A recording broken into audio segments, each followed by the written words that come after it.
Bonsoir et bienvenue, merci d'être là pour la seconde rencontre de ce cycle de rencontres et conversations durant le Lab. Jusqu'au 20 mars, vous aurez l'occasion plusieurs fois, une fois par semaine, de rencontrer différents acteurs de l'art, des musées, restaurateurs, artistes, architectes, directeurs de musées, et de pouvoir les rencontrer, discuter avec eux et de nous aider ensemble à redéfinir potentiellement. On l'a dit, c'était une ambitieuse question dont on n'a pas forcément la réponse, mais au moins de pouvoir esquisser quelques orientations pour ce soir, en l'occurrence, parler du musée à réinventer, parce que vous aurez pu remarquer que ce lab est une opportunité pour nous et pour tout un chacun de venir découvrir les fonctionnalités d'un musée, la façon dont on travaille au quotidien, qui ne sont pas toujours tout à fait visibles pour tous, mais aussi de poser des questions liées au fonctionnement de ce musée-là, à savoir effectivement comment on pourrait s'y prendre autrement ou différemment. Donc, on a invité ce soir Christian Bernard et Laurent Busine. Merci d'avoir accepté notre invitation. Marie-Claude qui se trouve ici, avec qui on a conçu cette série de rencontres. On tenait beaucoup à vous avoir ici ce soir. Et en concevant en fait, cette rencontre, on s'est rendu compte de quelque chose d'un peu anecdotique, mais qui quand même, à mes yeux, fait sens. Vous avez dirigé et fondé pour l'un le Max Ventornu pendant une bonne dizaine d'années, depuis une quinzaine d'années, depuis 2002. Et vous, Christian Bernard, le MAMCO depuis 1994 à Genève. Et vous quitterez tous les deux vos fonctions à la fin de cette année, donc dans quelques jours. Et c'est l'occasion probablement d'un bilan pour vous, j'imagine, mais c'est aussi l'occasion pour nous d'avoir ce retour sur expérience, si vous me permettez l'expression, d'avoir votre point de vue des établissements que vous avez dirigés et fondés. Donc ils sont empreints de votre touche, de votre façon de concevoir les choses. Et c'était intéressant pour nous d'avoir ce point de vue-là et cette lumière. En quelques mots, donc, Christian Bernard, vous avez dirigé la Villa Arsan à Nice pendant 8 ans, jusqu'en 1994. Et donc vous avez évidemment par la suite fondé le MAMCO. Laurent Busine, vous avez dirigé le Palais des Beaux-Arts de Charleroi de 1982 à 2002. Et puis donc évidemment le Musée d'Art Contemporain de la Fédération de Wallonie-Bruxelles au Grand Ornu jusqu'à la fin de cette année. Pour chacun d'entre vous, la première exposition, je ne sais pas si j'imagine que vous vous en souvenez, rudiment d'un musée possible en 1994 pour vous, Christian Bernard. La dernière exposition s'intitule One More Time. Laurent Busine, L'Herbier et le Nuage en 2002. Et la dernière exposition en date, L'Homme, le Dragon et la Mort, la gloire de Saint-Georges. Simplement pour commencer, peut-être en perspective, en parallèle, de savoir s'il y a entre cette première et dernière exposition, selon vous, un point de départ et un point d'arrivée auquel vous vous imaginez quand vous avez conçu ces expositions-là en 2002 et en 1994. Question peut-être pour commencer. Je suis plus ancien. Bien, bonsoir. Je ne sais pas s'il faut faire appel à des gens qui finissent leur histoire pour évoquer l'idée de réinventer le musée, mais on va quand même essayer d'évoquer ça. En tout cas, je crois que l'un et l'autre, mais je ne parlerai que pour moi, nous nous sommes attelés à cette tâche il y a 20 ans. Voilà.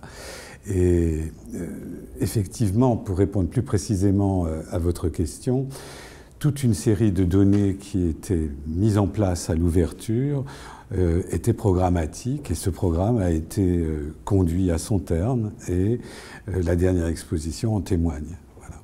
Alors, cela signifie que les principes sur lesquels le musée a été conçu et mis en œuvre, le MAMCO, je n'y ai pas dérogé pendant 20 ans. Les artistes qui étaient présentés à l'ouverture, ils ont tous fait l'objet d'un travail au fil de ces 20 ans. Voilà. Alors on peut donner quelques exemples très rapidement. Il y a un certain nombre d'espaces monographiques à caractère permanent. Ça veut dire qu'ils peuvent être absolument permanents ou relativement permanents, mais donc régulièrement récurrents. Et ces lieux monographiques ont été conçus comme des réponses à la question de la relation à l'artiste au musée. Et ils ont impliqué des artistes très particuliers, qui étaient Philippe Thomas, qui était Franz Erhard Walter, qui était d'une autre façon John Armleder, qui était Claudio Parmigiani, ou, c'est celui dont je voulais parler, Sarkis, pour ne prendre que ces exemples-là. Et donc, ces espaces monographiques ont évolué, pour certains, pendant 20 ans, et au moins 3 fois par an, chaque année de ces 20 ans. Mais ils ont surtout été l'élément matriciel d'exposition développée. Donc, pour ne prendre que l'exemple de Sarkis, on a au moins fait 4 ou 5 expositions à partir de l'atelier depuis 19 380, en examinant différents aspects du travail de Sarkis, et jusqu'à lui confier la totalité du musée. Voilà. Donc on avait commencé assez tôt, je pense vers 95-96, par une exposition qui mettait en place les travaux initiaux de Sarkis, de 69 à 72. Vous avez remarqué que je suis devenu suisse. Et, ou belge, mais je ne dis pas 80. Et donc,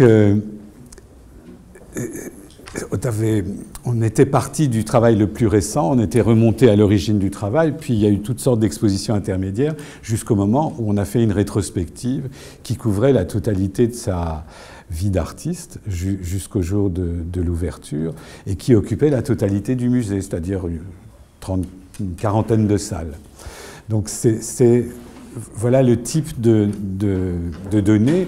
Un certain nombre d'artistes étaient là au départ, qui définissaient le champ de l'activité artistique tel qu'il me paraissait intéressant de l'examiner et de le mettre au travail du musée sur une longue durée. Et c'était véritablement un projet. Et donc chacun de ces artistes savait qu'à un moment donné viendrait le moment de la très grande exposition. Voilà. Et puis après, il faut évidemment, tout ce qu'on raconte de nos histoires est une construction a posteriori, donc il ne faut pas croire tout ce que je vais dire. Il est évident qu'à un moment donné, on se convainc qu'on a eu l'idée plutôt qu'on ne l'a eue, mais il n'empêche qu'il y avait une conception programmatique du musée. Voilà. Et qui reposait, et je vais conclure parce qu'il faut que je laisse la parole à Laurent, qui reposait sur l'idée que le musée est un processus de production ou une fabrique de situations expositionnelles qu'il faut mettre au travail de façon continue. Et non pas l'écrin d'un trésor improbable et vite obsolète. À toi. Merci. Mais, vous savez, en fait, la question de la première exposition chez nous s'est posée d'une manière très, très singulière, dans le sens où, curieusement, dans la partie francophone de la Belgique, pendant environ 50 ans, au moins, il n'y avait pas de musée d'art contemporain. C'était une situation un peu singulière. Il y en avait dans la partie flamande, le nord, à Gand, à Anvers, encore à Asselt, à Ostende. Curieusement, il n'y en avait pas dans la partie francophone. Et donc moi j'étais, on va signaler, directeur des expositions au Palais des Beaux-Arts de Charleroi. Je n'avais pour métier que de faire des expositions temporaires. Il n'y avait pas de collection, il n'y avait pas de... et puis tout à coup, par le hasard des choses, enfin, je pourrais développer, mais ça n'a pas beaucoup d'intérêt, le ministre en charge de la culture à l'époque m'a demandé de fonder un musée d'art contemporain dans cette partie. Les choses s'arrangent, tout ça, et arrive le jour où on doit décider de la première exposition. Et là, j'avoue que j'ai été très, très, très mal à l'aise à plusieurs moments. La première idée qui m'était venue, et qui, je pense, était légitime, était de dire, puisque pendant 50 ans, le public de cette partie de la Belgique n'a pas eu accès aux œuvres qui ont représenté là pendant 50 ans, eh bien, on va faire une exposition un peu rétrospective sur les 50 dernières années de la création artistique. Et à la réflexion, je me suis dit que c'était sans doute l'acte le plus, comment va-t-il, presque orgueilleux que j'aurais pu commettre. Parce que c'était, dès le départ, dire au public, voilà ce que vous ignorez et voilà ce que je sais. Et c'était mettre la fonction du musée, la fonction des conservateurs et de moi-même, dans une position de tenant d'une connaissance que le public ne connaissait pas. Et donc après coup, je me suis dit que ce n'était pas du tout la bonne idée.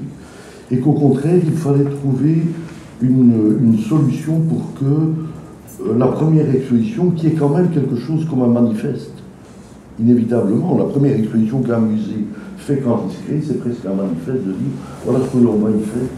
Et j'ai fait cette exposition qui s'intitulait L'herbier et le nuage, simplement parce que c'est une constatation un peu simple, c'est qu'on peut tout garder en forme d'herbier, jusque, y compris vous et moi, il suffit qu'on soit momifié et on peut nous garder.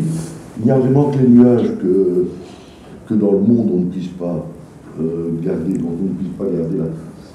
Et donc c'était un peu un propos un peu très, très large qui visait à ce que chaque spectateur qui venait par curiosité, n'importe quoi, par intérêt, dans cette première exposition, que chaque spectateur puisse découvrir une œuvre dont il supposait fermement que je l'avais mise dans ce musée parce que je savais qu'il allait nous rendre visite. Et cette exposition était très, très vaste, très éclectique, et comprenait, entre autres, c'était assez curieux pour ouvrir un musée d'art contemporain, comprenait 3 pièces de la Renaissance, 3 sculptures de la Renaissance. Et je clôt mon travail au musée en faisant une exposition L'homme, le dragon et la mort, la gloire de Saint-Georges, si vous voulez, on pourra en parler, où sur les 84 pièces exposées, il y a 6 pièces d'art contemporain, et le reste c'est du 15e et de la Renaissance. Voilà, pour comment j'ai terminé en inversant les choses. Pas simplement pour le plaisir de provoquer, j'ai jamais eu de plaisir à provoquer. Simplement pour cette direction dont je suis convaincu, c'est que ou bien l'art contemporain n'existe pas, ou bien toute création artistique fut contemporaine. Et donc, la question de la pièce des pièces de la Renaissance ou du XVe siècle, ce que vous voulez, pose cette question du rapport que nous avons individuellement avec les œuvres d'art. Hors des sentiers et des cloisonnements traditionnels de Moyen-Âge, des temps modernes, préhistoire, machin.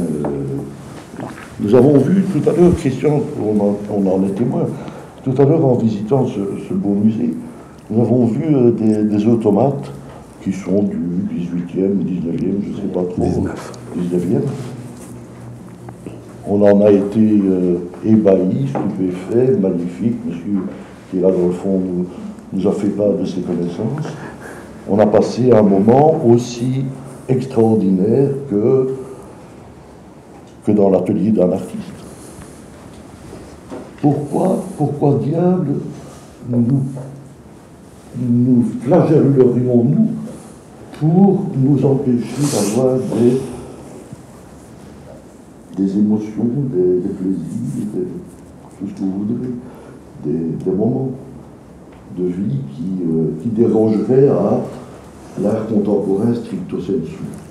Vous savez, les cimetières sont bien contemporains. Question Bernard, c'est quelque chose que vous avez pratiqué vous aussi, au même cause de provoquer l'art ancien dans le musée d'art moderne? Oui, oui, de toute façon, on va dire indicielle, mais on a à plusieurs reprises eu l'occasion, mais parce que ça faisait sens, de montrer des pièces plus anciennes que les pièces, disons, de l'époque récente. Alors on a montré, par exemple, 4 très grands tableaux de catastrophes de Francesco Casanova. Donc on est au XVIIIe siècle, que nous avions emprunté au musée de Rennes. Et à d'autres reprises en ce moment, dans One More Time, qui est aussi un écho à No Man's Time, pour ceux qui se souviennent de cette exposition à la Villa Arson, nous montrons une petite marine de François Bossion de 1874, qui est un peintre lémanique, et c'est une vue du lac Léman sous l'orage, à l'instant d'avant l'orage, qui est c'est un tableau presque noir. En tout cas, extraordinaire, avec un arc-en-ciel qui est un parfait dessin géométrique qui parcourt, qui fait un demi-cercle dans le tableau. Et ce tableau absolument merveilleux, qui est grand comme ça, avait été présenté par Dominique Radrizzani au musée Jenisch, en même temps qu'une reconstitution extrêmement minutieuse et intéressante du rayon vert de Marcel Duchamp. Alors, si vous savez, c'est une pièce de 1947 de Marcel Duchamp qui avait été réalisée par délégation par Friedrich Kissler et qui reposait sur une vision monoculaire et non pas binoculaire comme étant donné, d'une vue du lac Léman, voilà, qui se trouve en face de la cascade d'étant donné pour les amateurs. Voilà. Et donc ce tableau de Bossion contenait déjà au fond l'image utilisée par Duchamp. C'est pour ça qu'il est là. Et puis on montre aussi, et ça c'est pour une autre raison, la première salle de cette exposition de 40 salles, c'est une salle qui est consacrée pour l'essentiel à des très grands dessins de Pierre Klosowski, à des sculptures grotesques de Lilanga Diniyama, qui est un artiste bantou de Tanzanie.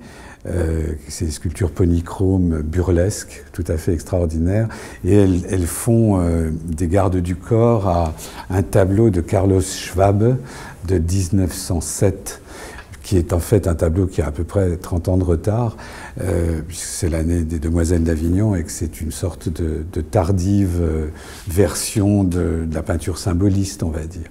C'est un très beau tableau qui représente une vague, ça s'appelle la vague, c'est une vague qui se dresse et dans l'écume surgissent des visages de femmes qui donc incarnent ou allégorisent la vague et qui sont tout empreints d'horreur. Voilà. Et donc c'est comme si les images de Klosowski levaient les cauchemars du symbolisme. Voilà.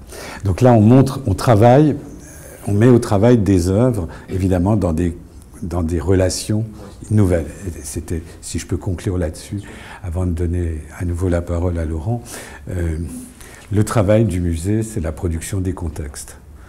Et c'est pas l'étalage des richesses. La production des contextes, c'est là où est notre travail. C'est l'espace entre les œuvres, c'est les relations qu'on établit entre les œuvres. Alors je parle bien de ce qu'on fait avec un matériel qui n'est pas celui d'une exposition monographique conçue par et ou avec l'artiste. Mais dès qu'on travaille avec un matériau qui est de seconde main, c'est-à-dire que nous possédons, que nous empruntons, et qui n'est pas au titre d'une proposition monographique, eh bien, notre travail, c'est la mise en relation. Voilà. C'est l'arc-en-ciel de Bossion, c'est de créer des arcs électriques entre les pièces et de faire en sorte que jamais elles ne réapparaissent, en tout cas ça a été notre défi, que jamais les mêmes œuvres ne réapparaissent dans les mêmes contextes, de telle sorte qu'on puisse en déplier la polysémie potentielle. Voilà. Je ne peux qu'être tout à fait d'accord avec ce que Christian Bernard vient de dire. Vous savez, en fait, je pense que là, il y a un constat que l'on fait, peut-être sans doute a posteriori aussi, c'est que les très grandes œuvres d'art contemporain, ou d'art, très grandes œuvres, ont une capacité tout à fait extraordinaire à entrer dans des propos très variés, même extraordinairement variés. C'est le contexte dont parle Christian. que la même œuvre peut être aperçue, contemplée, vue, analysée par le désir que le spectateur va lui apporter et qui sera très différent d'un contexte à l'autre. Je vais prendre un exemple précis pour expliquer davantage. J'ai pour l'instant dans l'exposition donc sur le Dragon et la mort, la gloire de Saint-Georges, une très grande pièce de Giuseppe Penone qui est installée dans la grande cour ovale. Je fais une toute petite parenthèse, le Grand Ornu avant était un atelier de charbonnage du début du 19e, avec une très belle architecture néoclassique, très simple, très rassurante, avec la symétrie du néoclassique. Voilà, il y a une grande cour ovale. Et il y a, pour l'instant, un très grand arbre de Penone qui est installé dans la cour et qui est un arbre foudroyé. Il faut savoir que cet arbre, en fait, était dans le jardin du Grand Ornu. C'était un grand saule qui était là. Et un beau jour, dans une après-midi, la foudre est tombée, l'arbre a éclaté d'une manière extraordinaire. Et quand j'ai vu ça, j'ai envoyé des photos à Giuseppe Penone en disant, il y a un truc formidable, je pense qu'on l'a débité, il est venu le chercher avec un camion, il a été transposé en bronze, et là où le feu du ciel a brisé l'arbre, il a simplement doré à la feuille le bronze. Voilà. Là, si vous pouvez l'imaginer, un grand arbre de 12 mètres de haut, avec des branches cassées, la partie feu est en or. Cet arbre, dans le contexte de l'exposition La gloire de Saint-Georges, fait l'unanimité pour tout le public en disant c'est Saint-Georges. Le feu confondant souvent Saint-Georges et Saint-Michel, mais on ne va pas tomber là-dessus, mais voilà pour ça, si vous voulez, on peut passer toute la soirée, ça c'est un autre sujet. Mais bon, le feu du ciel, celui qui va vaincre le mal. Or, cet arbre avait été présenté dans l'exposition que Penone avait faite au jardin de Versailles, dans le jardin de Versailles. Et là, cet arbre, tout le monde était d'accord pour y reconnaître le roi Soleil, avec la même certitude et la même. Et je l'avais vu dans les jardins Boboli à Florence, et là, on lui trouvait un propos alchimique évident. C'est la force des grandes œuvres d'art. C'est d'être capable de capter le contexte et le désir du visiteur. De désir d'y voir ceci plutôt que cela. Et d'y voir ceci aujourd'hui, et cela, et encore cela, de manière contradictoire, mais logique. Les grandes œuvres d'art ne sont pas prisonnières d'un sens. Elles sont ouvertes à la multiplicité des sens, et au désir d'y voir la multiplicité des sens. Et c'est en cela que le concept, le contexte dans lequel nous montrons les œuvres est sans doute la plus grande responsabilité que nous prenons quand nous faisons notre métier. C'est une responsabilité inimaginable, parce que ça pourrait être du détournement à certains moments si nous ne sommes pas suffisamment attentifs à ce que nous proposons, ou au contraire une disposition telle que les choses vont s'éveiller.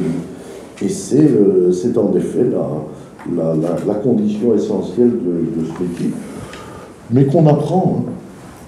On apprend aussi parce que... Justement, dans une sentence un peu programmatique, justement, vous disiez dans une interview que j'écoutais pour préparer cette rencontre, que pour qu'un jour il y ait le musée de tous, il fallait d'abord qu'il y ait le musée de chacun. Oui. C'est une phrase un peu lapidaire, hein, oui, mais... qui nous a bien servi. En fait, voyez-vous, c'est au début de la construction du musée. C'est ça. Parce qu'on revient de manière parfois un peu démagogique, il faut bien le dire, vis-à-vis des autorités, des élus et autres.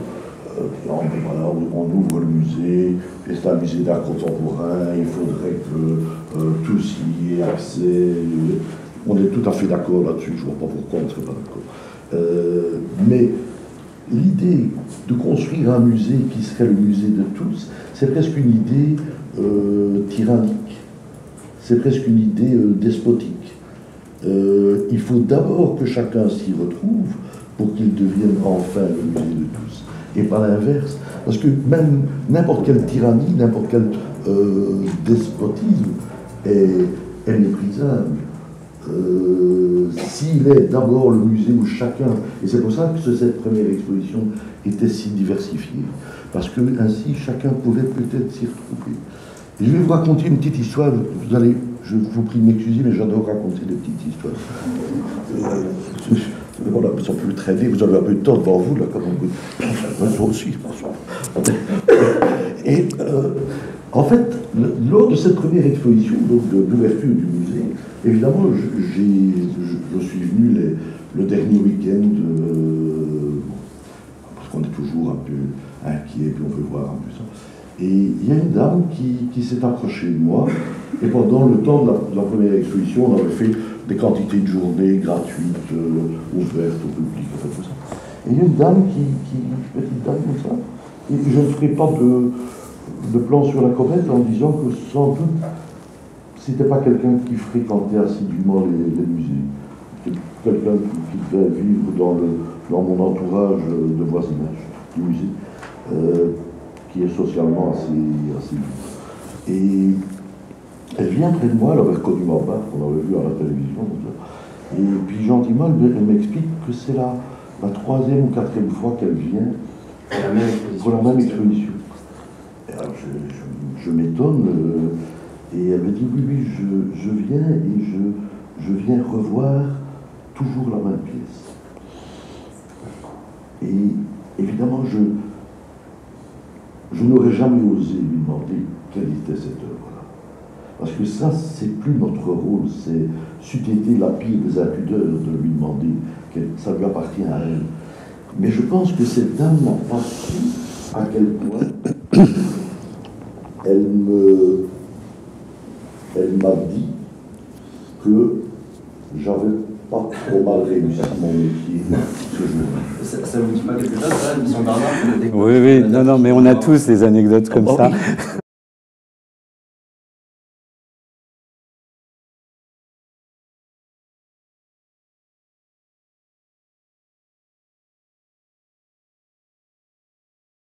Imaginez que le musée, j'ai aussi employé cette expression à maintes reprises, est une maison de rendez-vous. Mais si on a rendez-vous toujours avec les mêmes personnes, on se lasse quand même. Donc toute la contradiction du musée, c'est de proposer des rendez-vous, mais de changer l'objet du rendez-vous, de telle sorte que le désir soit réactivé. Alors, n'allez pas croire que je prêche pour la polygamie, hein, mais j'ai effectivement raconté déjà cette anecdote. Bon, on l'a tous vécu parce qu'il n'y a rien de plus émouvant que la relation intense et singulière de quelqu'un avec une œuvre.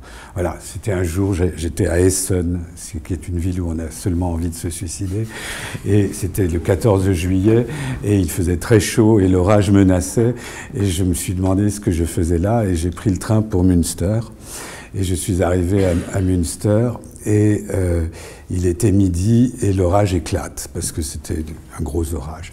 Et donc il pleut à verse, et je quitte la gare sous la pluie, je n'avais pas d'imperméable, j'étais très contrarié, et je me rends compte petit à petit que je suis une femme. Et cette femme m'ouvre le chemin en fait, et elle se dirige dans la même direction que moi, elle arrive au musée, elle paye devant moi, elle monte l'escalier et elle s'installe devant un tableau. Voilà, un dimanche, il y avait 0 personne dans le musée, à part nous deux. Et moi, je fais tout le tour du musée. Et puis, quand je reviens dans la première salle, c'est un musée en cloître, comme ça, quand je reviens dans la première salle, elle était toujours assise devant ce tableau. Et au moment où j'entre, elle se lève et s'en va, et quitte le musée. Voilà. Et évidemment, c'est la même anecdote, c'est juste bouleversant de penser qu'elle pouvait, ce jour-là abominable, sortir de chez elle et qu'elle avait rendez-vous avec ce tableau. Alors, effectivement, il est bon qu'il y ait des œuvres qui offrent, qui soient suffisamment permanentes pour créer des repères comme ça, auxquels on peut revenir. Mais il ne faut pas abuser non plus de ça. Et j'aime beaucoup comme Laurent s'exprime, mais je partage en fait pas beaucoup son point de vue, celui qu'il vient d'exprimer. Je crois qu'il n'y a pas de musée pour tous et qu'il n'y en aura jamais, et qu'il y a très peu de musées pour chacun, pour revenir sur ta formule.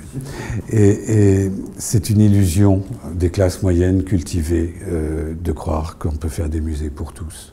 C'est pas vrai. Voilà. Ou alors c'est Sisyphe. Hein. Il faut toujours recommencer. Ce qui n'est pas notre tâche par ailleurs, qui est la tâche de l'éducation. Nous ne sommes qu'un tout petit rouage dans le grand processus de la transmission des connaissances, et cette transmission, elle est sélective, c'est une transmission de classe, vous le savez. Et donc, le jour où il y aura un musée pour tous, je serai mort depuis longtemps, et vous aussi. Ça, j'en suis sûr, il ne faut pas se cacher les yeux. En revanche, on peut se battre pour que ce soit pour un peu plus que les destinataires naturels du musée, ces usagers ordinaires, ceux qui ont les codes pour trouver le chemin du musée et trouver leur chemin dans le musée. Ben, c'est une minorité. C'est comme ça. On peut faire en sorte que cette minorité soit moins minoritaire, mais on ne peut pas changer cette donne. C'est triste, mais c'est comme ça. Et puis, c'est la même chose pour les enfants. Rien n'est plus insupportable que d'entendre, j'entends ça à mon âge, depuis 50 ans, que les enfants comprennent mieux l'art que les adultes, notamment l'art contemporain. Ça, c'est pas un problème pour eux, alors que pour les adultes, si. C'est pas vrai. C'est juste pas vrai. Les artistes sont des adultes la plupart du temps, et ils s'adressent à des adultes. Voilà. Il s'adresse à des adultes. Il n'y a pas d'art pour les enfants, ce n'est pas des jouets, les œuvres d'art. Voilà. Mais toute l'hypocrisie politicienne à propos des musées consiste à dire que les musées, c'est magnifique pour les enfants et que tout le monde doit y avoir accès. Tout le monde devrait pouvoir y avoir accès, bien sûr. Qui peut dire le contraire, comme tu dis? Mais ça ne veut pas dire que tout le monde puisse y avoir accès, et que ça ne veut pas dire que nous ayons les moyens de faire en sorte que tout le monde puisse. On a les moyens, peut-être, d'élargir avec patience, avec opiniâtreté, avec obstination, l'horizon d'attente du musée. Voilà. Peut-être que je vous déçois, mais en tout cas, je pense qu'il faut le dire, parce que nous, là, on parle essentiellement des musées d'art contemporain, mais on pourrait le dire de beaucoup d'autres musées. Notre tâche, elle n'est pas seulement dans l'adresse. Notre tâche, elle est aussi dans la conservation, c'est-à-dire préserver, comme Noé, des exemples du réel qu'on souhaite voir perdurer au-delà de nous. Ça, c'est une tâche majeure, essentielle, considérable, qui semble échapper aujourd'hui au discours du musée. Le fait de choisir des items du monde pour se dire ceux-là, on les extrait le plus possible de l'entropie, c'est une responsabilité fabuleuse. Ensuite, il faut les étudier, ces items, parce que si on les transmet sans la connaissance qui leur est due, et que nous leur devons, eh bien, on ne transmettra que des choses. Donc tout le travail scientifique, comme on dit, mais plus ou moins scientifique, enfin tout le travail de connaissance des objets, c'est une autre tâche considérable dont on ne parle plus. On ne parle plus que du chiffre de fréquentation. On ne parle plus que de l'événement qui s'est produit, le brunch du dimanche matin au musée, toutes ces choses qui n'ont rien à voir avec notre travail. Et on ne parle plus de l'exposition, on parle du prix des œuvres, on parle du costume de l'artiste, on raconte que l'expo vient de là et qu'elle va là-bas. Tout ça, c'est du cirque. C'est pas la vérité du musée. Mais la vérité du musée est en train, comme le sol, de se dérober sous ses pieds. justement, il y a un an, vous donniez une conférence qui s'intitulait Crépuscule du musée. Et vous posiez la question d'obsolescence de la notion même de musée. Donc, force est de constater que ça va dans ce sens. Non. Oui, néanmoins, bon, si on mais c'est pas parce qu'on redoute que quelque chose disparaisse qu'on ne doit pas s'appliquer à en reculer la disparition. Il y a des réserves indiennes, il y a des eaux, il y a des choses comme ça. Mais est-ce qu'on le laisse disparaître ou est-ce qu'on non, met à jour le logiciel? il faut que nous disions des choses très très simples. Comme les civilisations, les institutions sont mortelles. Hein. Les institutions que les sociétés ont imaginées, elles n'ont pas toutes perduré. L'institution muséale, c'est une institution récente dans l'histoire. Hein, elle commence à se formuler au XVIIIe siècle, elle trouve ses premières formes opérationnelles au tout début du XIXe, et à mon avis, elle trouve son acmé à la fin du XIXe siècle. Et après, c'est le commencement de la fin. C'est-à-dire que le musée s'émiette. Donc il n'y a plus le grand rêve du musée encyclopédique, qui était de faire avec les choses que Diderot avait fait avec les images et les textes. Eh bien, ce projet, c'est tout empreint d'hubris, mais ce projet extraordinaire de dire le monde par synecdoque de tous les objets qui peuvent en rendre compte, c'est fini à la fin du XIXe siècle. Et on commence à émietter. Donc après, il y a beaucoup de facteurs, il y a beaucoup de raisons. Et puis en même temps, il n'y a plus progressivement rien qui échappe à la muséification. Il y a un musée de la cravate, un musée du chapeau, de la brouette, du parapluie, et bien d'autres musées qui existent aujourd'hui.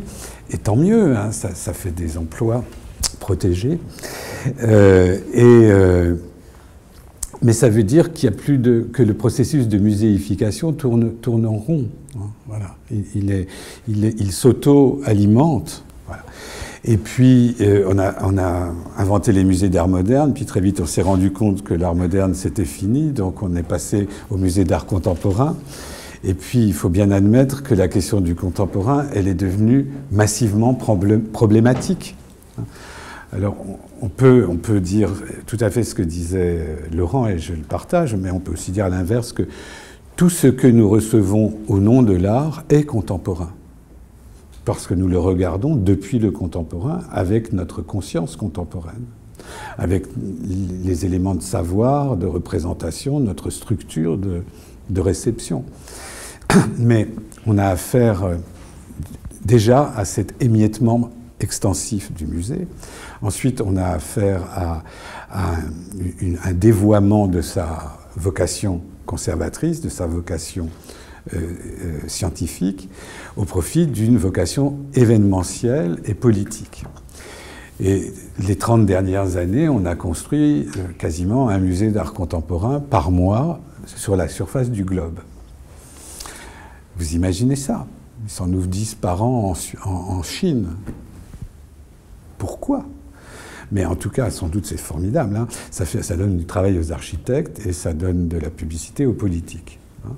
Et les musées qu'on a construits, la plupart d'entre eux sont très largement inappropriés à l'activité qu'ils sont supposés conduire. Il faut vraiment le dire. La grande punition des artistes, c'est les musées qu'on a construits depuis 30 ans. Je parle pas, évidemment, je pense au musée de Nice, mais il y en a beaucoup d'autres. En fait, il y a quelque chose qui est évident dans l'émiettement, malgré tout. Vous savez, je pense un peu à la question de la conservation et de la collection même, de l'idée de la collection qu'un musée doit proposer. Je suis absolument d'accord. Un des grands rôle que nous ayons est de conserver en ayant en tête que ce que nous conservons va être une sorte d'exemple dans un futur dont nous ignorons le terme, parce qu'il suffirait qu'il y ait un incendie, un cataclysme, un tremblement de terre, il n'y a plus rien de tout ça. Faut pas... Heureusement. Et c'est le but de l'histoire, c'est évident. Mais ça veut dire aussi que si nous conservons, nous devons fondamentalement, et ça malheureusement nous le savons et nous le déplorons, nous devons fondamentalement prêter des œuvres que nous conservons, les prêter à des collègues, les prêter à des expositions, les faire voir. Conserver, ça ne veut pas dire garder dans une réserve, fût-elle la meilleure du monde, la plus équilibrée en termes de température, d'hygrométrie, de sécurité. C'est pas ça. L'œuvre est faite pour être prêtée, pour être vue. Et nous savons trop bien que nous sommes pour l'instant l'otage de chers collègues qui sont au fond de la salle pour ne pas craignant d'avoir quelconque dégâts. Et ça, c'est un désastre. Maintenant, la question aussi se pose de savoir pourquoi on fait une collection. C'est-à-dire que puisque j'ai eu la chance de créer le musée de toutes pièces, voilà. Alors, en fait, la réflexion que j'ai pu avoir à ce moment-là était assez simple. La Belgique est un pays assez étonnant en bien des égards, mais enfin, entre autres, à un égard. Si nous prenons Bruxelles, voilà, comme centre du pays, en 1 heure, nous sommes à Amsterdam, où il y a une collection prodigieuse. Ça, c'est au nord. À l'est, nous sommes à Cologne ou à Düsseldorf, où il y a le Ludwig. Au sud, nous sommes à Paris, où il y a le centre du musée d'art moderne. Et en 1 heure, nous sommes à Londres, avec le décalage horaire, où il y a la tête. Donc en 1 heure, nous sommes dans les 4 directions. On est devant les plus grandes collections européennes. Donc, on peut tout à fait faire l'économie d'une collection supplémentaire qui se voudrait exhaustive, qui voudrait... non, ça n'est pas nécessaire. Voulez-vous voir à Fontana, aller à Paris. Voulez-vous voir à Karel Appel, aller à Amsterdam. En fait, voilà, c'est simple. Il y a des moyens de locomotion formidables. Donc, et donc, quand on a pris j'ai pris cette décision, j'ai dit, mais dans le fond, qu'est-ce qu'on peut faire comme collection? Alors, comme je le disais tout à l'heure, donc le Grand Onus, c'était avant des ateliers de charbonnage, c'est très vaste. Il y a des cours, vous savez, et où la trace du 19e siècle et l'utopie du 19e siècle, puisque la construction était faite pour accueillir donc les ateliers du charbonnage, mais aussi tout autour, il y a 450 maisons. C'était une utopie de créer une ville, avec un dispensaire, avec une bibliothèque, avec une école, voilà, avec une salle des fêtes. Donc c'était une utopie de créer une ville. Donc, on a axé la collection, puisqu'on avait un budget d'achat maigre, mais enfin, qui nous permettait de faire ça. On a axé la collection sur 3 axes.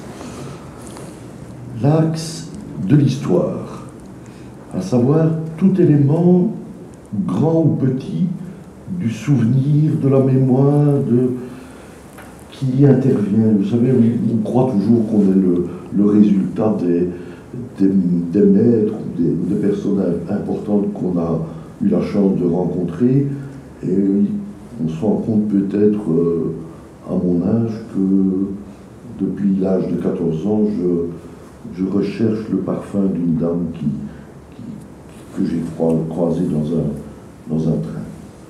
Et que ça fait maintenant 50 ans que c'est ça qui me dirige, plutôt que les maîtres que j'ai vus. Donc, on est formé par aussi bien des brimborions que par des choses considérables. L'histoire, c'est ça. Deuxième axe, c'est le rapport à l'architecture. Entendons-nous bien, on ne collectionne pas des plans d'architectes ni rien du tout.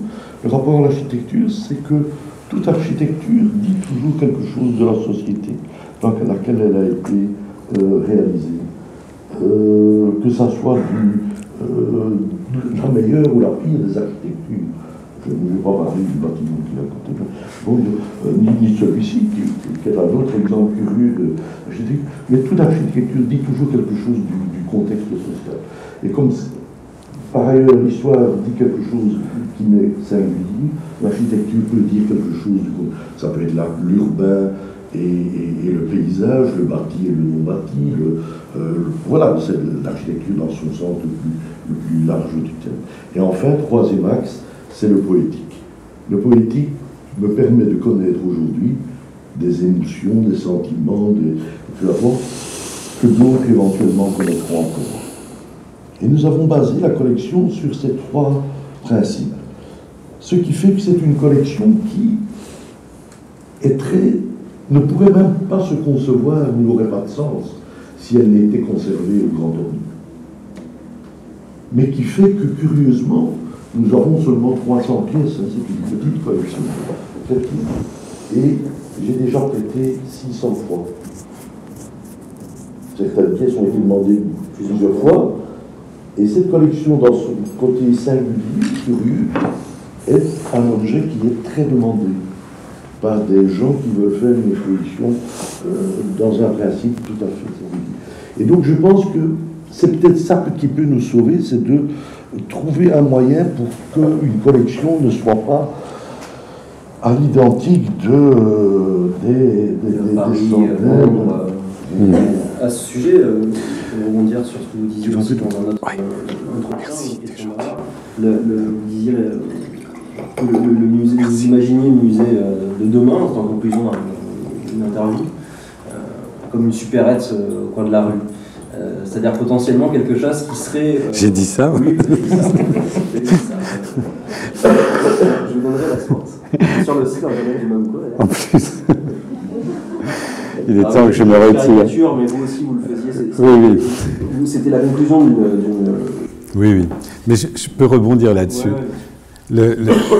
Je suis bien d'accord avec Laurent pour dire qu'il faut prêter. Évidemment, il faut que les œuvres circulent.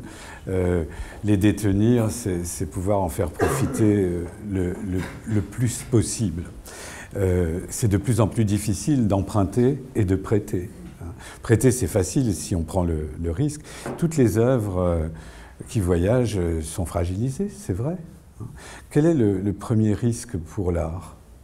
C'est les visiteurs. C'est les regardeurs qui sont le principal risque pour l'art.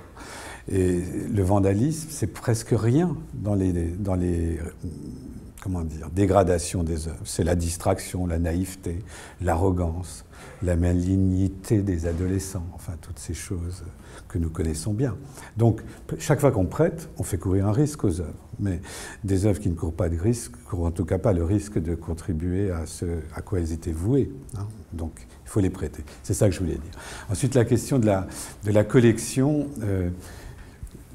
Plus le temps passe, plus je la regarde différemment. Voilà. Quand on a ouvert le musée, on n'avait pas de collection. L'association des amis qui avait milité pour que ce musée existe nous a offert 80 pièces. C'était pas mal, mais bon, c'était comme ci, comme ça, mais il y avait quelques très belles pièces. Et aujourd'hui, nous détenons en propriété inaliénable plus de 3000 pièces. Mais il y a des grandes et des petites, hein, il faut pas. Mais plus de 3000 pièces, dont on peut penser que presque les 2 tiers ont été donnés et 1 tiers a été acheté. Donnés par les artistes, donnés par des gens qui avaient l'intention de nous faire plaisir, mais en tout cas d'enrichir les collections publiques.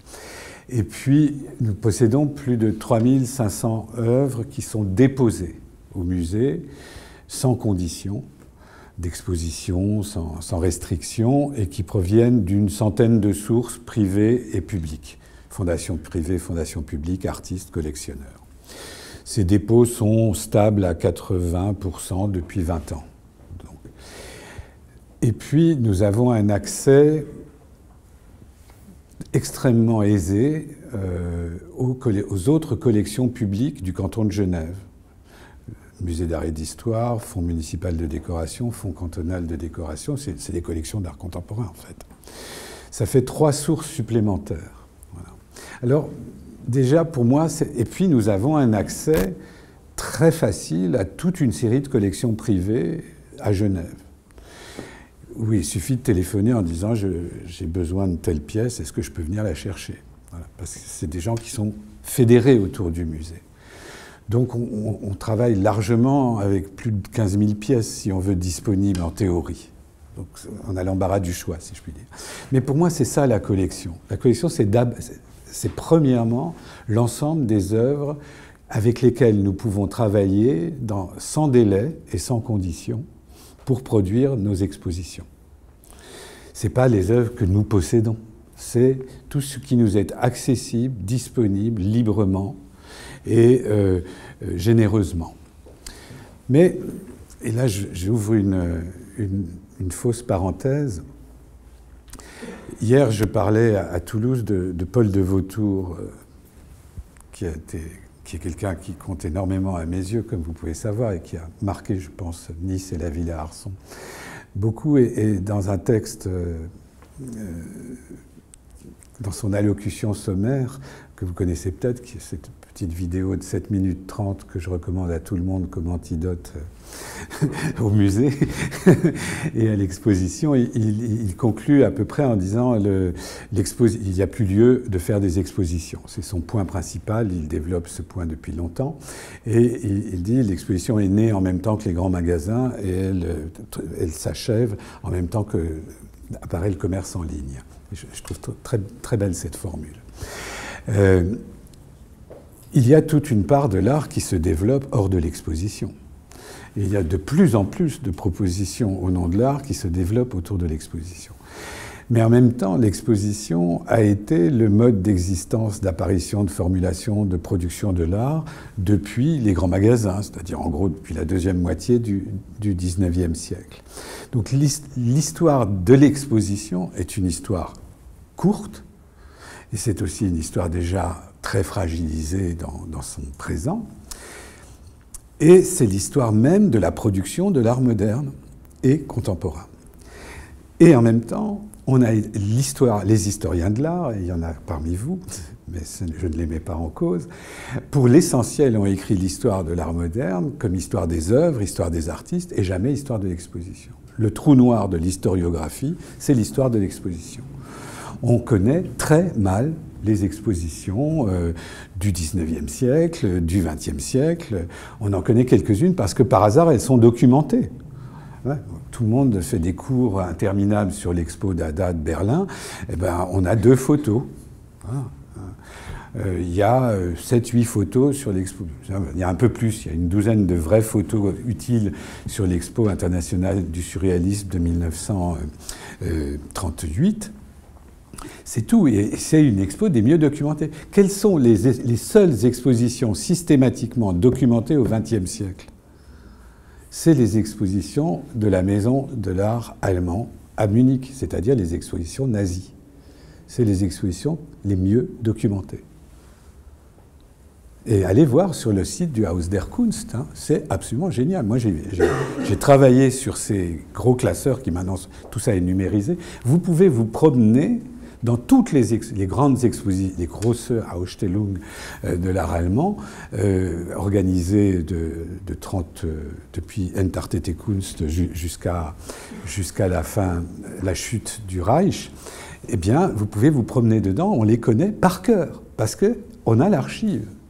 Les autres, on n'a pas. On a une photo par-ci, par-là, parce que c'est passé dans un magazine, parce que... Voilà. Et donc, nous vivons sur une connaissance historique qui a fait, pour l'essentiel abstraction, des conditions de la production historique des objets qu'elle étudie.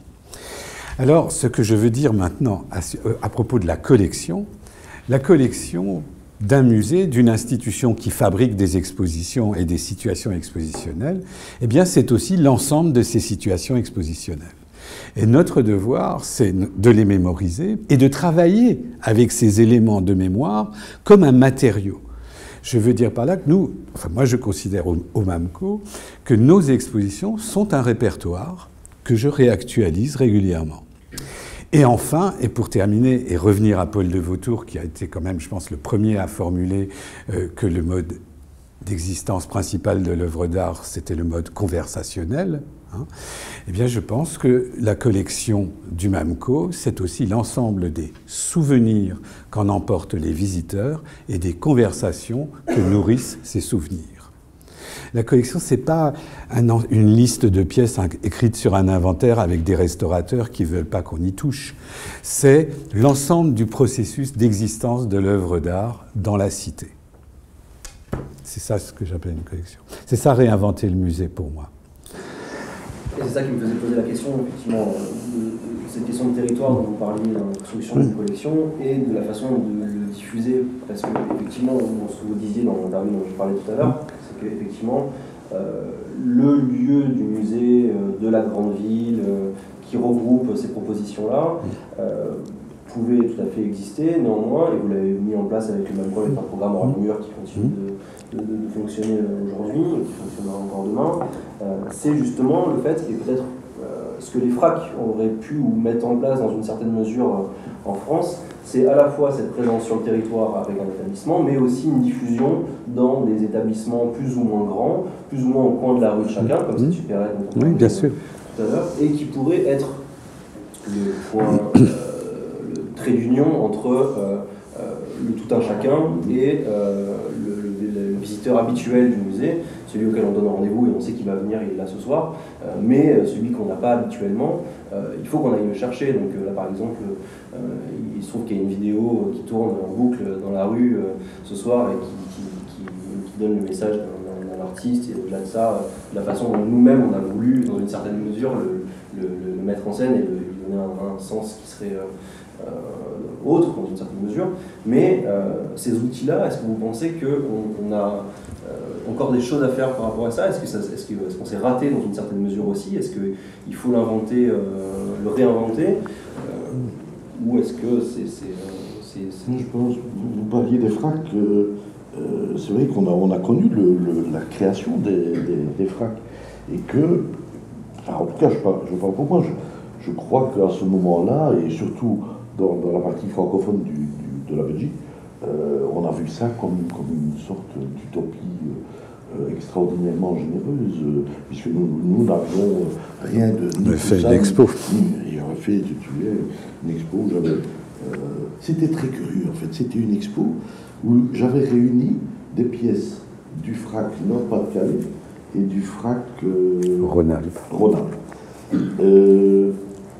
Et c'était très curieux parce qu'en fait, pour deux raisons complètement opposées, c'était parmi les FRAC les plus importants de France, tout au début. Les deux raisons opposées étaient celles-ci. C'est que l'État, si tu me corriges si je me trompe, mais en gros, l'État français donnait 1 franc si la région donnait 1 franc pour l'acquisition des œuvres. Ils ont totalement, c'était à peu près, c'est un peu caricatural, mais c'était à peu près ça. Pour deux raisons diamétralement opposées, c'était parmi les collections les plus riches et les plus extraordinaires. Et nous, c'est vrai, moi je me souviens, nous avons vu ça comme une sorte de moment d'utopie extraordinaire, surtout avec l'idée qu'il n'y avait pas de lieu de conservation, enfin si, de conservation, mais pas de propriété, que les choses devaient circuler dans des écoles, des machins, enfin, la supérette, quoi, un petit peu ça. Après, on voit que les choses vont tourner différemment, puisque maintenant, tous les FRAC cherchent à concrétiser un bâtiment, qui se disputent un peu tous entre eux. Mais c'est la musification oui, mais par la réunion des régions, ça crée des problèmes de personnes. Enfin bon, on est de nouveau dans un problème. Mais seulement, moi, je continue à croire avec obstination. Et je vais donner un tout petit exemple à la nécessité de la collection, quelle que soit la formule qu'on va lui donner. Parce que quand je travaillais au Palais des Beaux-Arts de Charleroi, donc j'ai travaillé là pendant 22 ans, et donc il n'y avait pas de collection du tout, c'était juste un lieu d'exposition temporaire. Et disons, à la fin de ma carrière là-bas, je parlais avec une personne d'une exposition, par exemple Paolini, que j'avais faite en 86. Alors il y avait 3 possibilités. La personne pouvait me dire, j'ai pas vu l'exposition, je n'en ai pas de souvenir évidemment. L'autre, je l'ai vu mais je n'en ai plus de souvenir. Troisièmement, beaucoup plus grave, un jeune homme pouvait me dire, je n'aurais pas pu la voir puisque je n'étais pas né. Et comme on n'avait rien conservé de ces expositions, il n'y avait aucun moyen ou de raviver le souvenir ou simplement de le provoquer. d'animer. Et c'est pour ça que je me suis dit que j'ai utilisé des stratagèmes pas très, dont je ne suis pas plus fier, mais qui ont fini par marcher en disant il est grand temps qu'on crée un musée, c'est-à-dire un lieu où l'on va conserver des traces. Le stratagème dont je ne suis pas le plus fier, c'était que à chaque fois, par exemple pour l'exposition des FRAC, je faisais la communication en disant c'est formidable, la Wallonie, donc la partie francophone du pays, a un musée d'art contemporain. Le seul dommage, c'est que dans 3 mois, il sera fermé. Bon, j'ai fait ça 3-4 fois, et à la fin, le ministre en charge m'a appelé, il a dit, bon, ça commence à devenir un peu bête, on a compris, allez, lancez-vous sur un projet. Donc finalement, ça a touché quand même. Bon, voilà, c'était à moi une communication un peu stupide. Bon, voilà. Non, je ne sais plus exactement ce que j'ai pu dire à propos de la supérette, mais ce que je crois avoir voulu dire, ça touche justement à cette question du type de taille de l'institution. Voilà. Je crois aux institutions de taille moyenne, avec des budgets moyens, et à leur multiplication de façon à tramer le territoire, et à leur mutualisation aussi. Mais tant qu'on fera des musées pour montrer que le maire est puissant, riche et intelligent, et que les architectes n'ont rien à lui envier, ça ne marchera pas. Voilà. Je pense qu'on peut travailler. C'est pour ça qu'en venant ici, je ne veux pas désespérer Marie-Claude, mais je me suis dit, voilà 2 très belles petites unités de production. Et donc, c'est intéressant en soi de développer une réflexion sur le musée et sur la collection comme vous le faites, de développer une politique d'exposition dans 2 lieux. Alors après, il y a sûrement d'autres problèmes qui se posent, mais dans 2 lieux qui ont été réappropriés pour ça. Voilà. Et ils sont suffisamment appropriés pour qu'on y travaille très bien. Vous savez, plus vous avez un grand bâtiment, plus vous avez des problèmes de personnel, vous avez des problèmes de maintenance, vous avez des problèmes de, comment dire, retour sur investissement du politique. Donc vous devez faire du chiffre. Voilà. Moi, je me souviens de conversations avec Casper Koenig, quand il dirigeait le musée Ludwig, et qui m'expliquait que pour faire cette magnifique expo Georges Brecht qu'il avait faite ce jour-là, il avait dû faire Matisse et Braque, ou Braque et Matisse, parce qu'il fallait de toute façon qu'il ait un blockbuster à 300 ou 400 000 entrées, sinon il n'assurait pas le fonctionnement de son musée. Donc c'était des expos qui n'avaient aucun intérêt que l'affiche, il faut le dire, enfin, ou très peu d'intérêt, sauf l'affiche, et ça lui permettait de faire de temps en temps, de financer des vrais expos, vraiment travailler, consacrés à des artistes qui n'étaient pas bankable, mais qui comptent dans l'histoire de l'art. Voilà. Et les musées allemands sont entrés dans cette logique. Ils ont été, par la hausse des coûts en personnel, en gestion, en entretien, c'est considérable, et puis par la pression des élus, ils ont été obligés de fabriquer des expositions qui font du public, il faut le dire comme ça, c'est vulgaire.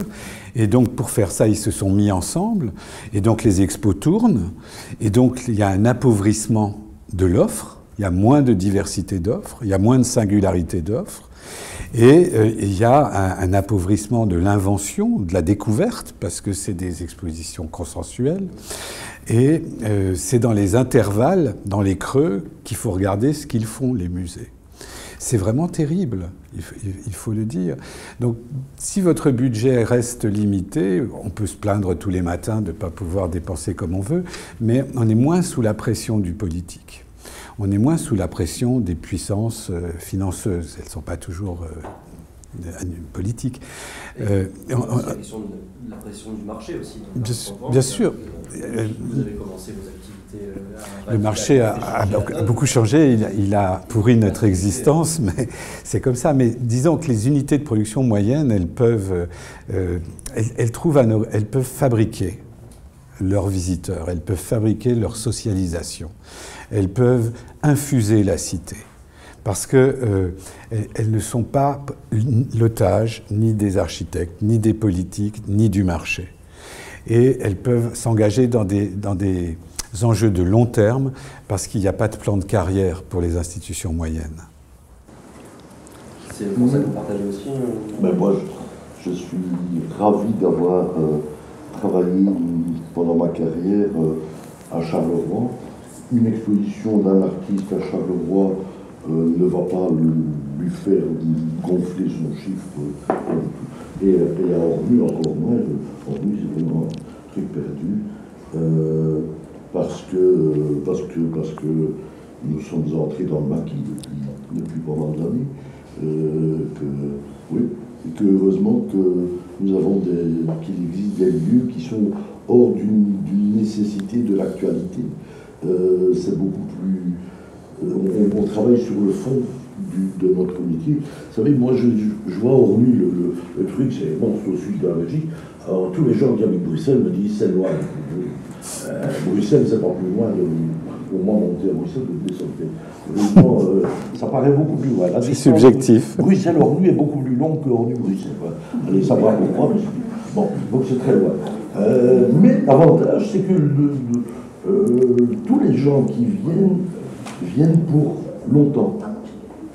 Et donc on peut travailler d'une manière très différente. Puisque c'est loin, ils ne viennent pas pour un quart d'heure, ils viennent pour 2 heures, 3 heures. Donc le travail éducatif, le travail de connaissance, de transmission de la connaissance, que nous pouvons organiser, est beaucoup plus considérable que si on passe consommer vite fait une pièce dans un musée. Donc il y a toujours un revers à la médaille, et finalement, c'est pas si loin, il ne faut pas prendre cette tartine et son terreau pour venir en Ornu. On n'est pas chez les sauvages, ça marche. Moi j'ai fait ça avec un copain qui m'a téléphoné, je vous ai prévenu que j'allais bien raconter des histoires. J'ai un copain de Bruxelles me téléphone à nous, et je ne comprenais pas pourquoi il me téléphone. Ah, il me dit, mais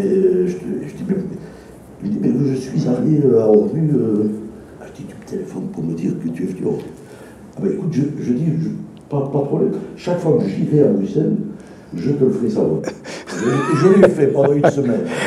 Il demandait pardon parce que j'y vais. Dis-moi sur la semaine. Donc, arrête. Je lui dis non, je ne veux pas arrêter. Je te préviens que je suis venu à Bruxelles. Puisque tu me fais l'honneur de prévenir. C'est complètement farfelu. On est toujours loin et on est toujours proche d'autre chose. C'est ridicule. Qu'est-ce que c'est Nice est proche de Monaco, mais elle est loin de Paris. Paris est plus proche de chez moi que d'ici. Donc, de quoi parle-t-on? On parle simplement de lieux où on peut produire des expositions, des rencontres. J'ai beaucoup aimé, je te remercie, de cette idée de l'ensemble des processus de conversation. C'est ça notre métier. Notre métier, il n'y en a pas d'autre. Il n'y en a pas d'autre. Si nous acceptons, il faut être précis un jour dans une chose. Si on accepte d'être directeur ou travailler, assistant, peu importe, dans un musée public, on sait que cet argent vient du public, via les impôts, via, je ne sais pas, tous les trucs. Donc notre métier, c'est de rendre au public ce qu'il nous a confié. Il y a d'autres métiers extraordinaires dans notre domaine. Historien, critique, marchand, galeriste, artiste, si vous en avez le talent, artiste, enfin, 1000 trucs extraordinaires, transporteur, restaurateur, je ne sais. Mais si on accepte d'être directeur d'un musée public, c'est au public que l'on doit rendre ça, pas à personne d'autre. Je suis évidemment d'accord. Hein. Je ne voudrais pas que vous pensiez que j'ai une conception élitiste de l'activité muséale. Je crois que ce serait un contresens et je me bats au contraire pour atteindre d'autres cibles que ceux qui me ressemblent. Mais ça n'est pas simple et on le fait pour ça. Mais ce que je voulais dire, quand j'évoque tout ce qui m'inquiète quant au devenir du musée, au-delà des problèmes spécifiques du musée d'art contemporain, qui est aujourd'hui face à une situation artistique tellement exponentielle, tellement indiscernable dans sa quantité. La multitude d'offres, d'activités artistiques à la surface du globe, plus personne, jamais, ne pourra prétendre en avoir l'appréhension. Charles Zech me racontait un jour que ça avait frappé les esprits quand, en 82, la documenta de Rudi Fuchs, quand Rudi Fuchs était descendu jusqu'à Naples. L'artiste le plus au sud de la documenta, il était napolitain. Mais ça avait déjà été un geste qui avait été remarqué en disant oui, c'était plus seulement les quelques capitales d'Europe et l'Amérique du Nord. Il était allé jusqu'à Naples. Alors vous imaginez bien aujourd'hui, c'est un métier dans lequel on est sûr de manquer des choses qu'on aurait pu adorer et que de toute façon, on n'aura même pas l'idée de l'ensemble global de l'œuvre. Ça, donc on est perdu d'avance. Donc il faut se contenter de ce qu'on sait faire. Et c'est pas facile. Et de ce point de vue, on sera toujours en défaut. Alors à propos des collections, je vais encore ajouter quelque chose et je reviendrai. Les collections, ce sera d'abord l'histoire de notre goût. Ensuite, ce sera l'histoire de la chance qu'on a eue. Et enfin, ce sera l'histoire de quelques moments de discernement. Mais il ne faut pas se leurrer non plus. Hein, c'est comme ça. Parfois, il y a des coups, on a plus de chance, d'autres, on a plus de discernement, mais on ne peut pas le savoir. Hein. On ne peut pas le savoir, et ceux qui croient le savoir, ils se mettent le doigt dans l'œil. Et donc, il faut être aussi serein vis-à-vis de ça. Et il faut libérer le musée de cette angoisse du chef-d'œuvre. So what? En plus, l'activité artistique n'est plus du tout orientée autour d'idées de chef-d'œuvre. De temps en temps, comme ça cristallise quelque chose qu'on peut appeler chef-d'œuvre. Mais finalement, j'ai perdu le fil de ce que je voulais dire. et je vais donc me taire tout de suite, ça me reviendra. On va peut-être aussi proposer, s'il y a des questions ici, c'est aussi l'occasion, si vous en avez, d'interroger sur Bernard ou Lucie sur quelque chose qu'ils auraient dit. Je me demandais s'il n'y avait pas une contradiction dans la question de conserver de l'art contemporain. L'art essence est souvent labile, souvent peu pérenne. Comment est-ce qu'on affronte ça? Bon, ça oui. Est-ce qu'on accepte? On peut aussi accepter que les œuvres disparaissent? Je suis intimement persuadé que c'est un hasard ou une hérésie que l'on conserve des dessins des carnets de croquis de Léonard de Vinci. Ça n'aurait pas de raison d'être pérenne. Donc certaines œuvres, parce qu'elles utilisent des matériaux, on va trouver, les restaurateurs vont trouver des moyens de les... Là où les choses deviennent plus subtiles, et c'est ça qui est tout à fait intéressant dans certaines propositions d'artistes, c'est que l'intervention de l'artiste fait partie de l'œuvre. Et là, ça pose des questions très très intéressantes. C'est-à-dire, à la mort de l'artiste, qui peut reconduire l'œuvre? Ou est-elle reconductive? Peut-être s'arrête-t-elle avec le décès du créateur, ou il délègue à quelqu'un, mais à la mort de ce quelqu'un, qu'en est-il? Et nous avons, moi j'ai dans la collection plusieurs pièces comme ça, et je viens d'acheter, enfin on va parler, pas du tout. Nous venons d'acheter une pièce de Christian Boltanski, une dernière pièce énorme, vraiment sublime, et il dit je vous vends une partition. Je vous vends une partition, au même titre que on accapare une partition de Liszt, de Beethoven, de n'importe qui, et que l'interprète la joue différemment. Il dit voilà, je vous vends la partition et vous l'interprétez. Et un jour, elle sera bien interprétée et le lendemain, elle sera mieux interprétée. Ça dépend du type qui tient l'archet du mot. Voilà. Ouais. Et ça, c'est assez rare parce qu'il y a d'autres artistes qui ne veulent pas entendre parler de cette question. Disons que ça s'arrête avec mon décès. Oui. Les veuves se chargent. Bon, pas aborder ce sujet. Non, c'est un trop vaste sujet. C'est un trop vaste sujet, Catherine. Il y a des œuvres qui comportent en elles le protocole de leur disparition. soit qu'elle soit immensément fragile, soit que, je ne sais pas, on a acheté une pièce de Pierre-Olivier Arnaud, on peut la réaliser 100 fois, mais pas 101. Voilà. Donc, on la réalise parcimonieusement, mais un jour viendra où, probablement dans longtemps, parce que j'imagine que mes successeurs vont penser comme moi, mais en même temps, si on ne la montre pas, ça n'a pas de sens. Donc, c'est un exemple. Mais il y a beaucoup d'autres exemples. Le plus difficile, c'est la question des arts installatifs. Ça, c'est vraiment très difficile, parce que quand l'artiste disparaît, la catastrophe commence. Ça veut dire, regardez Beuys aujourd'hui, c'est plus possible quasiment. Voilà. Il n'y a presque plus un seul endroit au monde où on peut voir une installation de Beuys comme Beuys les faisait. Pareil pour Broodters, hein. C'est la grande obsession de Sarkis, de penser que va-t-il se passer après moi, qui va interpréter.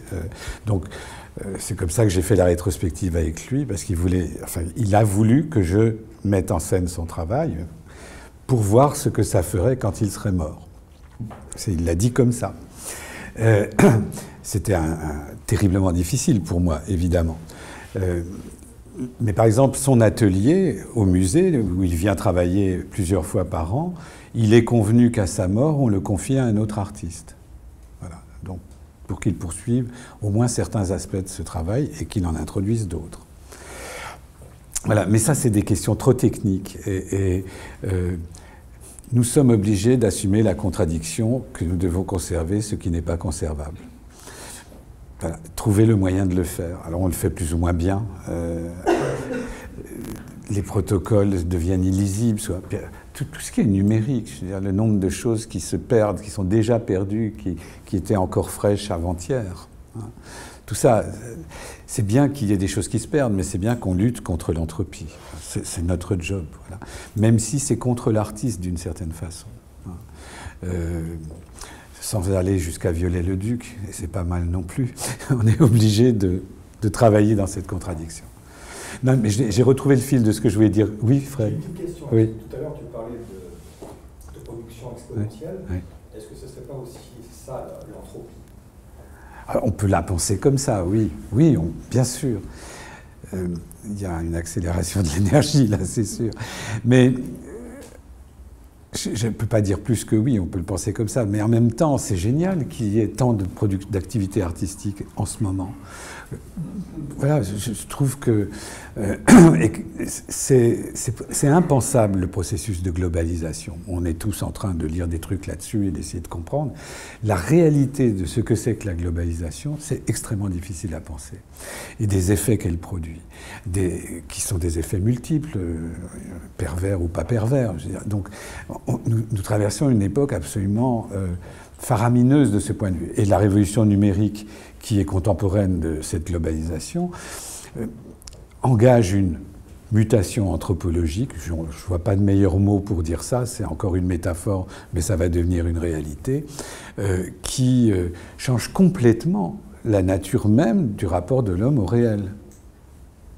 Alors les musées, dans cette histoire, n'en parlons pas. Et donc, c'est là où est mon inquiétude, mais pas au sens... Je veux dire, que les choses s'arrêtent, elles s'arrêtent. L'histoire en a vu mourir d'autres. Mais nous qui sommes titulaires d'un ralentissement de la disparition, ça ne peut pas être serein pour nous. Mais la numérisation du monde, cette vampirisation par les pixels du monde, c'est pas une mince histoire. Et ça change le rapport au temps, ça change le rapport à l'espace, ça change le rapport à la concentration, ça change le rapport à la mémoire. Je raconte aussi, on a tous des histoires qu'on colporte, mais j'ai été... Tout le monde le sait, ce que je raconte, mais parfois on le voit. On ne le dit pas dans un article, parfois on le voit. Je suis allé voir l'expo Velázquez à Paris, qui était si belle, si magnifique. Et j'y suis allé un dimanche matin pour qu'il y ait peu de monde. Et il y avait en fait pas beaucoup de monde, en effet, et des gens du dimanche matin, c'est-à-dire qui se lèvent pour aller voir une expo. Donc des gens concentrés, sérieux. C'était pas les quarts de touristes. Et j'entre dans l'exposition et je commence à regarder tableau après tableau comme un professionnel consciencieux. Et devant moi, dans la file, enfin, c'est pas vraiment une file, mais disons dans le flux, devant moi, il y a une femme avec 2 enfants. Et cette femme est manifestement une bourgeoise très classe, cultivée, qui regarde les tableaux les uns après les autres, avec beaucoup de soin, qui lit les cartels, qui lit les explications. Et elle a 2 enfants, 8-10 ans, garçons, filles, mignons comme tout, et qui avaient chacun leur tablette. Et ils ont été dans une concentration parfaite dans la totalité de l'exposition, et ils ont regardé toute l'expo sur leur tablette devant les tableaux. C'est un fait.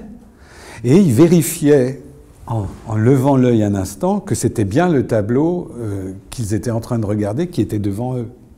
Et cette femme, c'était vraiment quelqu'un qui avait soin de l'éducation de ses enfants, qui était cultivé, qui transmettait des connaissances, qui emmenait ses enfants un dimanche matin voir Velázquez. C'est pas rien. Et ils ont regardé toute l'expo avec leur... Et ils étaient vifs, intelligents. Je suis sûr qu'ils sont très bons en classe dans une école privée de haut de gamme. Et ça va faire les maîtres du monde. Et c'est pareil avec les audioguides. Hein. C'est pas seulement visuel. Oui. Quand on regarde les gens avec les audioguides, ils sont comme perdus en eux-mêmes. Ils sont extrêmement concentrés et ils ne regardent pas les œuvres. C'est saisissant. Ouais. J'ai vu l'exposition manuelle à Paris.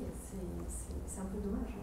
Ça, j'ai pas fait cette expérience, en effet, mais voilà, c'est ça que je voulais dire. Il y a une inquiétude quant à la capacité de disposer d'une attention pour les choses mêmes. Il me semble que le champ de l'attention aux choses mêmes tend à se rétrécir dans les générations émergentes, dans le monde génial en même temps qui est en train de s'inventer. Je ne suis pas en train de dire que c'est une catastrophe, simplement c'est une mutation. Et je ne prends pas toutes les mutations pour des catastrophes. Peut-être que je me trompe, mais quand on mesure tout ce que l'imprimerie a changé en 3 siècles, on va dire, hein, parce que ça a été très lent la diffusion de l'imprimerie dans le rapport des hommes à la mémoire, à la culture, au savoir, etc. C'est une révolution lente. Enfin, c'est rapide, 3 siècles à l'échelle de l'histoire de la planète, mais c'est très lent. C'est en 30 ans que cette révolution se fait avec le numérique. Ça change tout.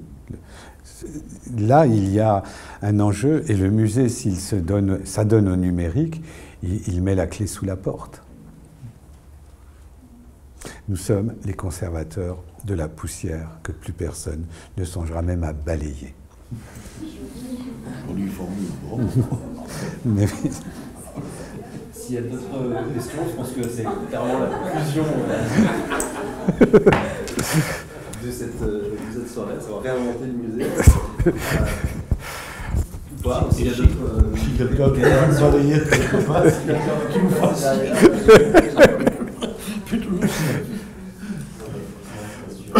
Merci beaucoup. Merci. Merci.